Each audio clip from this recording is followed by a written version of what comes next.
चा जाब मात्र विचारणार आहे. आता यावर दामिनी कशी रिॲक्शन करते आणि कोणती प्रतिक्रिया देते हे बघण्यायोग्य असेल.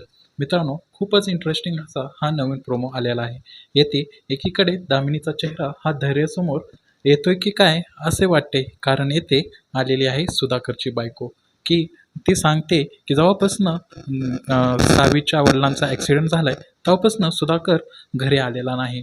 आणि ही गोष्ट मात्र दामिनीला माहीत असते, कारण त्या सुधाकरला मात्र दामिनीनेच गायब केलेले असते.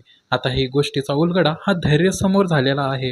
त्यामुळे आता धैर्य मात्र दामिनीकडे जाब विचारताना आपल्याला इथे दिसून येईल. आता मित्रांनो, यावर दामिनी काय उत्तर देईल आणि धैर्याची कशी समजूत काढेल हे बघण्यायोग्य असेल.